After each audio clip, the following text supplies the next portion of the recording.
Hey there, welcome to Threadheads. So with the holiday season quickly approaching, you may not have time to make all the gifts you want to give yourself. So we want to encourage you to find really cool craft shows that are going on in your area. Like this one we found, Stitch Rock, right down the street from our house. So come on, we're going to check it out.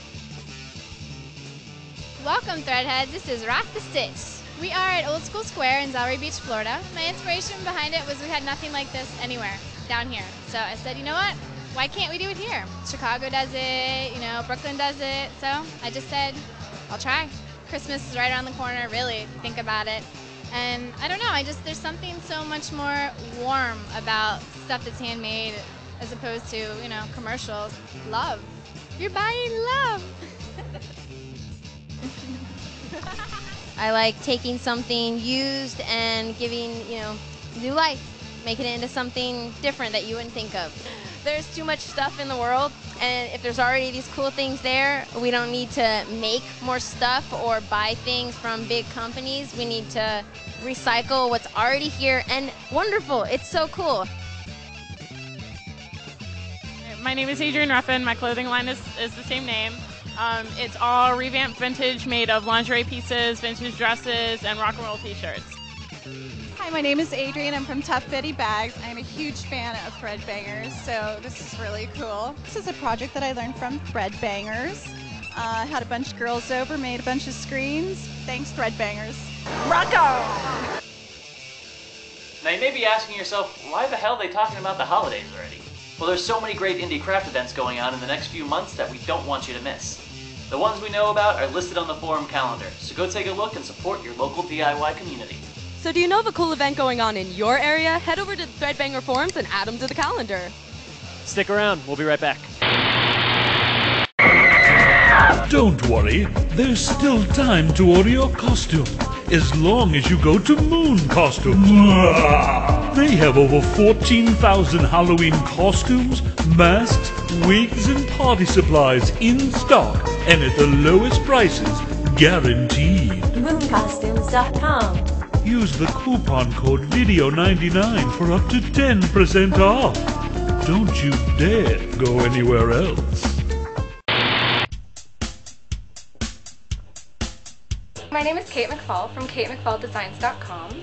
We're here in my living room office in Benicia, California. One of the nice things that I like about making my own stuff is that, 100 people on the street don't have the same thing.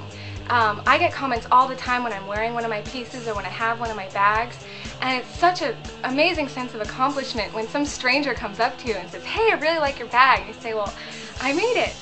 I teach classes, and one of the things I hear a lot is that people are afraid of working with zippers. So today I'm going to show you how to install a zipper in a seam line. What I have here are two pieces of fabric right sides facing each other. What I'm going to do first is decide how much of an opening I want for my zipper. For a skirt, I think 6 inches is perfect. So I'm going to measure down from the top, 6.5 inches. I want a 1/2 inch seam allowance at the top. I'm going to sew from the bottom of my fabric up to the mark that I made with a regular straight stitch. And I locked my stitches at the bottom to keep that stitch secure. Now, when I get to my mark, I'm going to sew forwards and backwards a few times to really lock that stitch. This is going to be the bottom of your zipper opening, and you really want that seam to be secure. Now, from my mark up to the top, I'm going to use a basting stitch, which is a straight stitch but really long. We're going to end up cutting away those stitches later, so if you make them long enough, it'll make it a lot easier to cut away. Now I'm going to press these seams open. Now I've placed my fabric right side facing down. Now I have my zipper with the zipper head and the zipper teeth facing up. I'm going to take my basting glue. This is temporary basting glue. I buy it at a regular quilt shop, but any white glue would probably work just fine. So I'm going to put a few dots of this along the tape on either side of the teeth. This will hold it in place while I sew it. So with the zipper head and the zipper teeth facing down, I'm going to place the zipper head a 1/2 inch down, because that's what my seam allowance is going to be. I'm going to pin this in a few places just to make sure my zipper doesn't move around.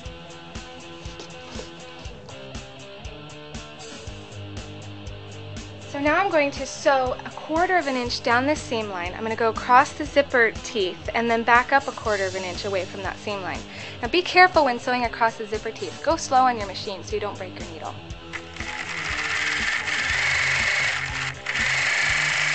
Now I have my zipper securely sewn to the back of my fabric here. And all I'm going to do is cut away the basting stitches that I did before. So I'm just going to pull away these little threads that I cut. So now I have a nice zipper cleanly installed in my seam line.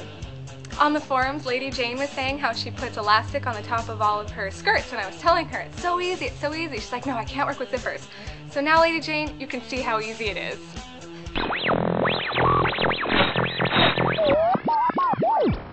Yeah, this is the beauty of it. My little fairy butterfly wing set thing, which I made today, and I'm very proud of it, and I think it's very beautiful. Thanks to you guys. Thanks very much. Bye-bye. Again with the wings. Well, that viewer video got me all excited. Anyways, last week Hippie Adrianne wrote in that the past few episodes haven't been very gender neutral. Well, next week we visit the Stitch Lounge and get a very special tutorial that transcends the gender lines. Also make sure you check out BurdaStyle.com for all your open source pattern needs. Until then, see ya!